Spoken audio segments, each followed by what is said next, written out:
अस्सलाम वालेकुम dear students, I hope कि आप बिल्कुल खैरियत से होंगे। हमारा 9th क्लास कंप्यूटर का चैप्टर नंबर 3 का जो आज का टॉपिक है that is simplification of Boolean functions. जो भी हम लोगों ने बूलियन फंक्शन सीखे या जो भी बूलियन फंक्शन हम लोगों ने बनाए, जैसे कि एक simple Boolean function a dot b, yes it is a Boolean function. तो इन बूलियन फंक्शंस को अगर किसी कॉम्प्लेक्स फॉर्म के अंदर आपको दिया जाता है, इट मींस दैट के उसमें एंड प्रोडक्ट भी है, यानी कि एंड ऑपरेटर भी यूज किया गया है, और भी यूज कर लिया, नॉट भी यूज कर लिया, और कॉम्बिनेशन ऑफ दीज ऑपरेटर्स, जैसे कि उसमें नैंड दे दिया, साथ में नैंड के अलावा एक्सोर ऑपरेशन दे दिया।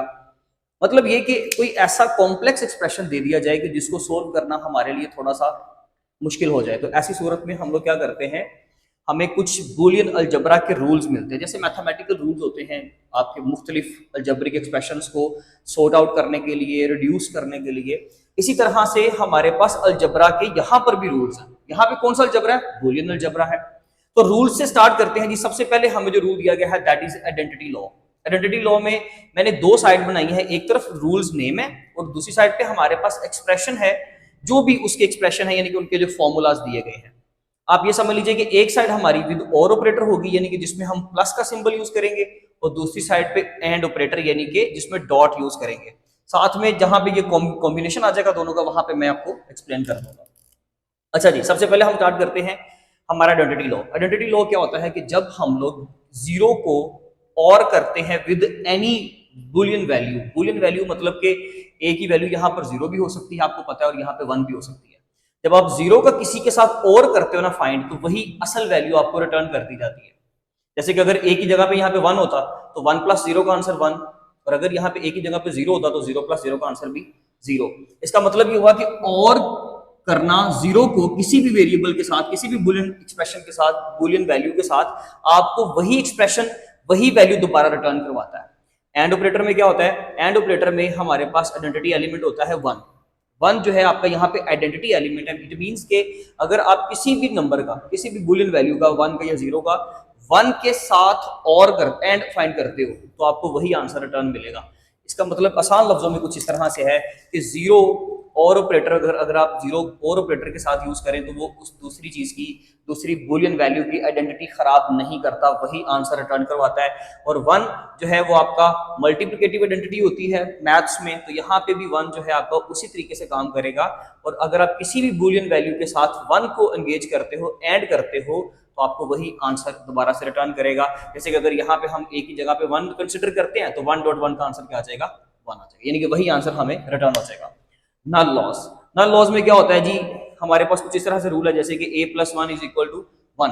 मतलब अगर आप किसी चीज के साथ वन को और कर रहे हो, तो आपको पता है और एलिमेंट में, और ऑपरेटर में वन एक ऐसा एलिमेंट है कि जब भी वन आ जाता है तो आंसर भी हमें वन ही मिलता है। मतलब अगर और ऑपरेटर की बात करें तो भाई अगर आपके पास यहाँ पे जीरो है, आप यहाँ पे वन लिख रहे हो, वन आपके पास लिखा हुआ है, तो जीरो प्लस वन का आंसर क्या आएगा? वन। यहां पर अगर वन आ गया ना, तो इस यहाँ पे कोई भी चीज फर्क ही नहीं पड़ता। इट मींस दैट कि ये ए जो है वो वैसे ही आपका नल कंसिडर हो जाना है। जब आपने और ऑपरेटर में वन यूज कर लिया है तो आपका फाइनल आंसर हमेशा वन ही आएगा। ये शॉर्ट सर्किटिंग भी इसको कहते हैं। जैसे कि अगर हम इसकी एग्जांपल लेते हैं एंड ऑपरेटर में, अगर मैं किसी भी बुलियन वैल्यू के साथ जीरो का एंड फाइंड करता हूं, तो भाई जीरो क्या करेगा? जीरो आपके उस वैल्यू को क्या कर देगा? जीरो कर देगा। मतलब ये कि अगर यहाँ पे वन होता है तो वन डॉट जीरो का आंसर क्या आएगा? जीरो। अगर यहाँ पे जीरो होता है तो जीरो डॉट जीरो का आंसर क्या आएगा? जीरो। इट मींस दैट कि जीरो एक ऐसी वैल्यू है, जीरो एक ऐसा नंबर है, जब हम इसको किसी भी बुलियन वैल्यू के साथ एंड में लगाएंगे तो वो उस आंसर को जीरो कर देगा। ठीक है जी। इसी तरीके से हमारे पास जी नेक्स्ट रूल है एडेम्पोटेंट लॉ। एडेम्पोटेंट का मतलब होता है किसी चीज का रिपीट करना, सेम रहना।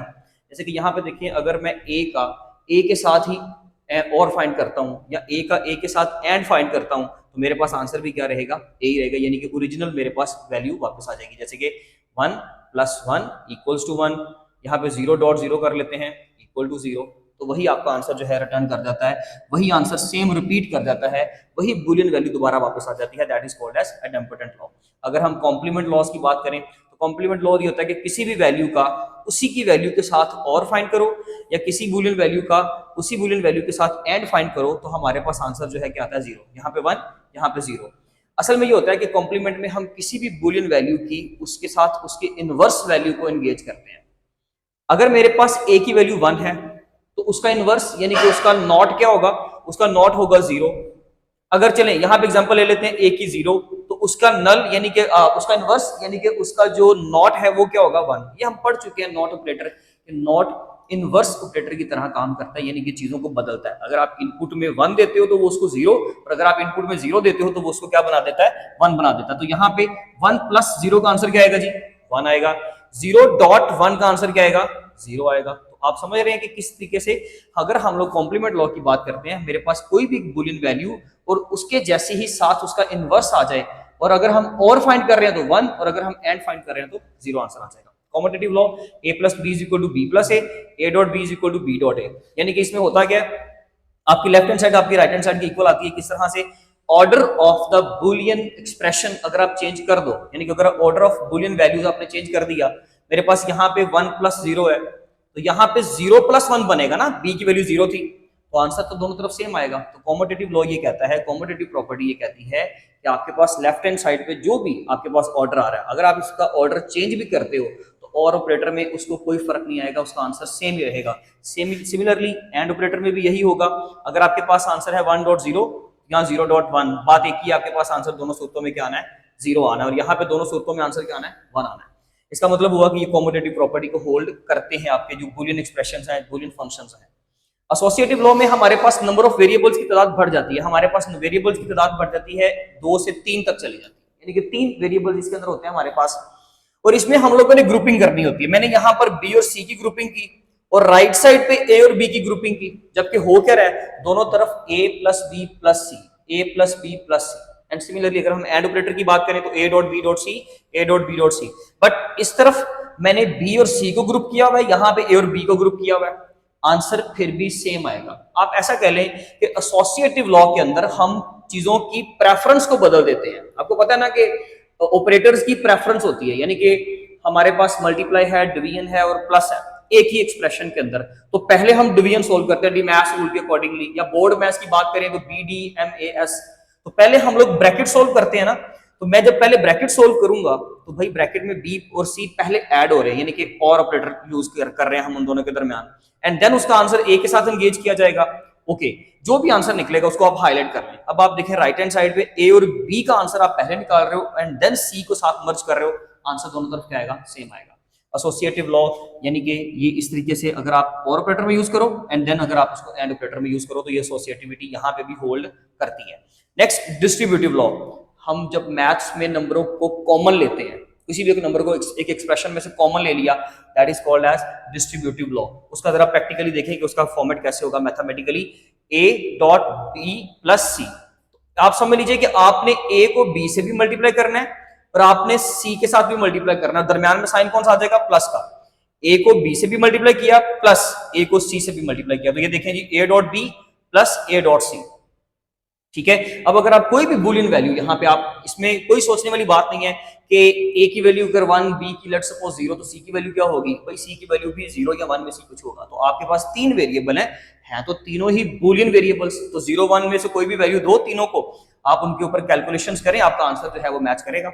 हम मैथमेटिकली वैसे ये स्टेप यूज करते होते हैं कि हम इस एक्सप्रेशन में से, हमने आज तक ये सीखा है कि जो भी चीज दोनों एक्सप्रेशन में आ रही है दोनों तरफ उसको कॉमन ले लिया जाए। तो समझ लीजिए कि यहाँ पे इस ए को और इस ए को यहां पर कॉमन लिया गया, डॉट अंदर क्या बच गया बी प्लस सी। ये आपका एंड ओवर और कहलाता है, और ये कहलाता है और ओवर एंड, यानी कि पहले यहां पे और ऑपरेटर आ रहा है एंड देन यहां पे एंड ऑपरेटर आ रहा है, तो इसको पढ़ेंगे और ओवर एंड, यानी कि इनका वो प्रॉपर रीड करने का भी एक मेथड है और हमें उसी को फॉलो करना है। देन अब्जॉर्प्शन लॉ, ये बहुत इंपॉर्टेंट लॉ है और ये बहुत सारे एग्जांपल्स में भी इस्तेमाल किया गया। तो अब्जॉर्प्शन लॉ में क्या होता है, हमारा एक वेरिएबल अब्सॉर्ब कर लिया जाता है। जैसे कि यहां पे देखें, मेरे पास यहां पे ए डॉट बी है, ए डॉट बी का जो भी आंसर आता है जब आप उसको ए के साथ मर्ज करोगे ना तो ए अपनी ही पिक्चर रिपीट करेगा, ए दोबारा अपना ही आंसर दे देगा। फॉर एग्जाम्पल मेरे पास यहां पर चले जी ए की वैल्यू है 1 प्लस, फिर डेफिनेटली ए की वैल्यू दोबारा से 1 हो जाएगी, डॉट बी की वैल्यू मैटर ही नहीं करती, 1 है 0 है, उस वैल्यू ने खत्म हो जाना, आप 0 ले लो क्योंकि डॉट में 0 हमें लगता है ना बहुत जो है वो इशू करेगा। तो 1.0 का आंसर क्या आएगा 0, 1 प्लस 0 का आंसर क्या आएगा 1, यानी कि ए का आंसर वापस आ गया। इसको बोलते हैं अब्जॉर्प्शन लॉ, जिसमें हमारी ये वाली वैल्यू अब्जॉर्ब कर जाती है। एंड अगर हम इसके दूसरे लॉ की बात करें a dot a plus b, तो उसमें भी सेम सिचुएशन है, आपका बी वेरिएबल जो है वो इन्वॉल्व हो जाएगा, यानी कि उसमें ऑब्जॉर्व कर जाएगा। आप कोई भी वैल्यू किसी भी तरीके से पुट करके देख लें, हमें जब भी ये वाला वेरिएबल रिपीट मिलेगा, चाहे एंड के साथ मिले चाहे और के साथ मिले, आपका ये थर्ड वेरिएबल मैटर नहीं करेगा, हमें यही वेरिएबल दोबारा रिटर्न कर जाएगा। हम इसको भी प्रैक्टिकली यूज भी करेंगे अपने एग्जांपल में। And second last is De Morgan's law. De Morgan's law बहुत इंपॉर्टेंट है, ये आप लोगों ने मैथ्स में सेट्स के चैप्टर में पढ़ा भी होगा। अगर दो वेरिएबल्स का आप कलेक्टिवली एज अ होल उसका नॉट ले रहे हो, कॉम्प्लीमेंट जिसको आप बोलते हो सेट्स में, मैथ्स में, तो ए प्लस बी का अगर आप कॉम्प्लीमेंट ले रहे हो, मीन्स के नॉट ले रहे हो, तो उसका आंसर क्या होता है, प्लस चेंज हो जाता है डॉट में। And the complements of these two expressions, the complement of sum of a plus b equals to the complements of a and b with or with and product। यानी कि अगर यहाँ पे और था तो यहाँ पे एंड आ जाएगा, यानी कि यहाँ पे मल्टीप्लिकेशन आ जाएगा, यहाँ पे अगर सम था तो इसी तरीके से अगर यहाँ पे a डॉट बी है एज अ होल कॉम्प्लीमेंट, तो यहाँ पे जब आप इसको सेपरेट करोगे तो a complement plus b complement. Even maths में तो लिखा जाता है b complement dot a complement, b को पहले लिखा जाता है, और एथिकली लिखना भी b को पहले ही चाहिए, लेकिन कोई फर्क नहीं पड़ेगा। अगर मैं लेट सपोज यहाँ पे b डॉट a लिख देता हूँ, तो भाई ये तो आंसर मैच कर जाएगा ना, हमने अभी यहाँ पे कॉम्पिटिटिव लॉ पढ़ा है, तो कॉम्पिटिटिव लॉ के अकॉर्डिंगली बात तो वही है। तो आप a डॉट b लिख दें या b डॉट a लिख दें, बात एक है, ऊपर कॉम्प्लीमेंट होने से भी फर्क नहीं पड़ता। a complement dot b complement, इसका मतलब आप a डॉट b की ही बात कर रहे हो फॉर एग्जाम्पल। अच्छा जी, नेक्स्ट है डबल निगेशन। डबल निगेशन में ये होता है कि अगर आप किसी भी बुलियन वैल्यू का डबल निगेशन लेते हो, मींस वन टाइम उसको इन्वर्ट किया, नॉट ऑपरेटर लिया, मैंने जीरो का लिया नॉट ऑपरेटर, मतलब जीरो का नॉट लिया तो आएगा वन, वन का दोबारा से लिया तो जीरो, वन का अगेन अगर आपने नॉट ऑपरेटर यूज किया तो आंसर क्या आ जाएगा, जीरो रिटर्न कर जाएगा। इट मींस दैट किसी भी बुलियन वैल्यू की अगर हम डबल निगेशन लेते हैं तो हमें आंसर में दोबारा वही वेरिएबल मिलता है। दीज आर द लॉज जो कि बहुत इंपॉर्टेंट है किसी भी कॉम्प्लेक्स बुलियन फंक्शन को सिंप्लीफाई करने के लिए, और हमें जो भी लॉजिक डिजाइन के अंदर, जो भी हम लोग इलेक्ट्रॉनिक सर्किट्स के अंदर हम डिफरेंट कॉम्प्लेक्स से कॉम्प्लेक्स ऑपरेशंस यूज करते हैं, लेकिन डेफिनेटली हमें उनको मैथमेटिकली किसी जगह पे डिस्क्राइब करना पड़ जाए, अगर हम लोगों को उनको किसी जगह पे प्रैक्टिकली अगर समझाना पड़े, इवन हमें अपनी अंडरस्टैंडिंग के लिए भी क्या करना पड़ता है, उन तमाम कॉम्प्लेक्स ऑपरेशंस को हमें सिंप्लीफाई करना आना चाहिए या रिड्यूस करना आना चाहिए। तो वो रिडक्शन के लिए हम ये लॉज इस्तेमाल करेंगे। आपकी बुक में 4 एग्जाम्पल है। सबसे पहली एग्जाम्पल नंबर 1 वो आपके लिए होमवर्क के तौर पर छोड़ दी। एग्जाम्पल नंबर 2, 3 एंड 4 कुछ इश्यूज भी हैं एक बुक में। एग्जाम्पल नंबर 3 में आपको बताता हूँ, एग्जाम्पल नंबर 4 में भी इवन कुछ नोट किया गया है, वो इश्यूज भी आपके साथ डिस्कस करते हैं। सबसे पहले एग्जाम्पल नंबर 2 है जी, सोल्व करने का मेथड थोड़ा सा डिफरेंट हो सकता है, बुक ने कुछ स्टेप्स डायरेक्ट किए हैं, तो आप ये फॉलो कर लें, कोई इश्यू नहीं है, और या आप बुक वाला भी फॉलो करते हैं तो ठीक है, आप डायरेक्ट आप कर लें, लेकिन ये कि आपकी अंडरस्टैंडिंग होनी चाहिए कि ये बेसिकली स्टेप्स कैसे परफॉर्म किए गए हैं। सबसे पहले है a डॉट बी का whole complement plus a complement dot b. हमें करना क्या है, सिंप्लीफिकेशन एग्जांपल्स सिंप्लीफाई भी करेंगे, साथ में कॉम्प्लेक्स एक्सप्रेशंस को, साथ में रूल नेम भी बता देंगे कि रूल कौन सा यूज कर रहे हैं। जैसे कि देखें a डॉट बी का होल कॉम्प्लीमेंट है, तो यहाँ पे तो अभी हम पढ़ के हैं डिमॉर्गन लॉ, ये वाला, तो हम डिमॉर्गन लॉ लगाते हैं a complement plus b complement, तो ठीक है जी, a complement plus b complement, ये आ गया आपका एज इट इज। मैंने यहाँ पे कौन सा लॉ यूज किया, कॉम्प्लीमेंट लॉ यूज किया, मैंने वो मेंशन कर देना, simple is that. Next number 2 पे है a कॉम्प्लीमेंट।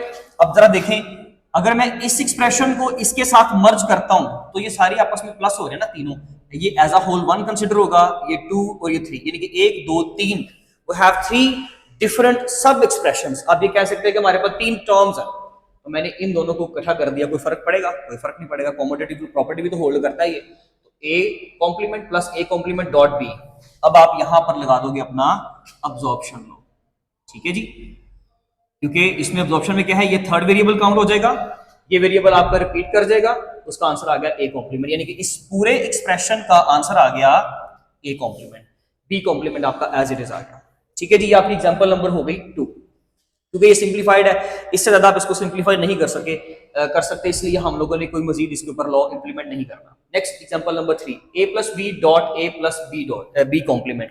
सबसे पहले क्या करेंगे जी, ये डिस्ट्रीब्यूटिव प्रॉपर्टी लगाते हैं, इन दोनों को आपस में मल्टीप्लाई करते हैं। आप बेशक इस तरफ से इस तरफ मल्टीप्लाई कर लो या इधर से इधर मल्टीप्लाई कर लो, नोट ये करना होता है कि जहां पे मल्टीप्लिकेशन का साइन ना हो, लेकिन यहाँ पे भी नहीं है और यहाँ पे भी नहीं है, ब्रैकेट के अंदर की बात कर रहा हूँ, ब्रैकेट के बाहर कुछ भी हो, तो ब्रैकेट के अंदर यहाँ पे प्लस है, यहाँ पे भी प्लस है, तो बेशक आप लेफ्ट से राइट कर लो, राइट से लेफ्ट कर लो या लेफ्ट से राइट कर लो, बात एक ही है। फिलहाल a dot a plus b complement, यानी कि इसको दोनों से मल्टीप्लाई कर दिया, फिर बी को इन दोनों से मल्टीप्लाई किया, जो हम मैथ्स में सिंपली मल्टीप्लाई का फॉर्मूला यूज करते हैं। अब a dot a plus b complement and then plus ये वाला प्लस आ जाएगा यहाँ पे, एंड देन बी को मल्टीप्लाई किया इन दोनों के साथ, b dot a plus b complement. तो ये हमने कौन सी प्रॉपर्टी यूज की जी, मैं यहाँ पे लिख रहा हूं डिस्ट्रीब्यूटिव प्रॉपर्टी। तो ये मैंने डिस्ट्रीब्यूटिव प्रॉपर्टी यूज कर दी, एंड देन अब हम क्या करेंगे, इनको ओपन कर लेते हैं। A dot a plus A dot B complement, यानी कि हम इस तरह कर लेते हैं, या फिर आप अब्जॉर्प्शन का लॉ लगा दें। वैसे अगर आप मजीद इसको स्टेप्स अगर करना चाहें तो ठीक है, हम इसको ओपन करेंगे, ए डॉट ए आ जाएगा। ए डॉट ए कौन सा लॉ लगेगा आपका, एडम्पेटेंट लॉ लग जाएगा। लेकिन अगर हम यहाँ पे डायरेक्ट वही लगा दें अपना अब्जॉर्प्शन लॉ, तो वो भी ठीक है जी, ठीक है। आप यहाँ पे अब्जॉर्प्शन लॉ लगा दें, अब्जॉर्प्शन लॉ, तो ये क्या होगा कि सारे का सारा एक्सप्रेशन आपका ये किस में कन्वर्ट हो जाएगा, ए में, यानी कि ये वाला वेरिएबल आपका रिटर्न हो गया, ये सारा खत्म हो गया। उसके बाद ये आप मल्टीप्लाई करते हैं, B dot A B dot A dot B या B dot A, combinative property hold कर दी। आप लिखना चाहे तो लिख भी सकते हैं, अदरवाइज ठीक है, ये सिंप्लीफाई कर रहे हैं अभी, तो ए डॉट बी आ गया। बी डॉट ए बनता था लेकिन मैंने ए डॉट बी लिखा, ये प्लस अपनी जगह पे आ गया। उसके बाद B dot B complement, B dot B complement, ठीक है जी, okay. B dot B complement आपको कहां पे मिलेगा, जैसे कि ये था ए डॉट ए कॉम्प्लीमेंट या बी डॉट बी कॉम्प्लीमेंट, बात तो एक ही है। उसका आंसर क्या आ रहा है आपके पास, 0, तो मैंने बी डॉट बी कॉम्प्लीमेंट का आंसर क्या लगा दिया, 0। और ये लॉ कौन सा है आपका, कॉम्प्लीमेंट लॉ, तो यहां पे हम मेंशन कर देंगे जी, that is your complement law. Spelling ठीक है, वैसे आप कर लीजिएगा, ठीक है उसको। Next, a plus A dot B plus 0 हो गया, ये खत्म हो गया 0, बेशक आप यहां से निकाल दें। a plus A dot b, क्या मैं यहां से a कॉमन ले सकता हूं, और कॉमन लेने वाली प्रॉपर्टी कौन सी है, डिस्ट्रीब्यूटिव। हम यहां पे फिर डिस्ट्रीब्यूटिव प्रॉपर्टी यूज करेंगे, और आपने a कॉमन ले लिया, a 1 प्लस बी, यानी कि जब a कॉमन लेंगे यहां पे बचेगा 1, ये प्लस एंड देन b, क्योंकि a बाहर कॉमन जा चुका है, सिंपल।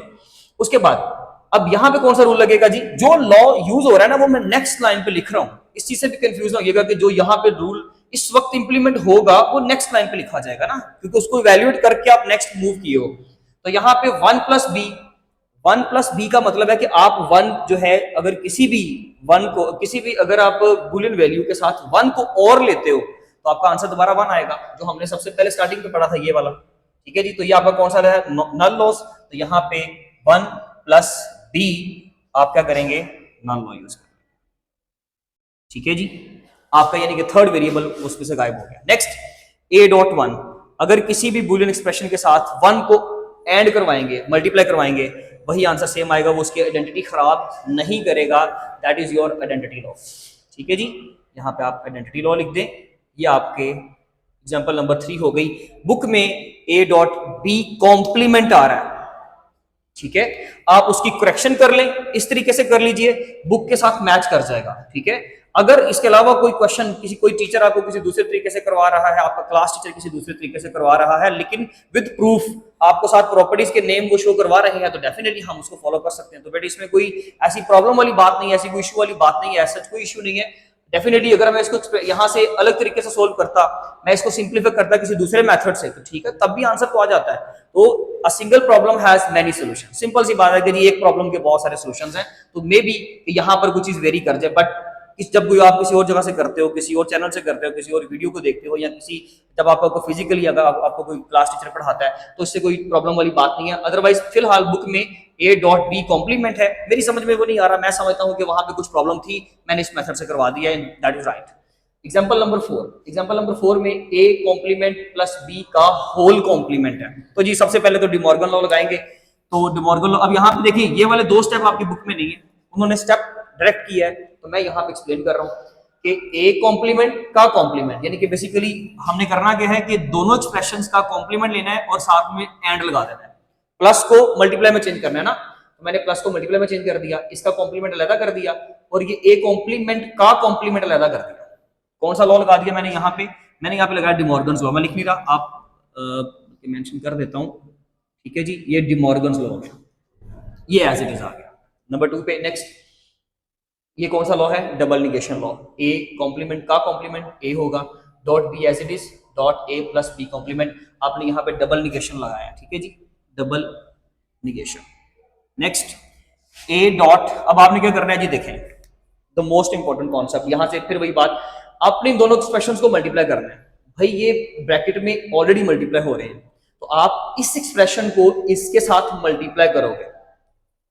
आप क्या करोगे, ए को इसके साथ पहले मल्टीप्लाई किया, क्योंकि ये एज अ होल एक रकम कंसिडर होती है। मल्टीप्लिकेशन में जब ये दोनों चीजें आपस में मल्टीप्लाई हो रही है ना मैथमेटिकली, तो ये एक रकम कंसिडर हो रही है, ये दो है। ठीक है जी।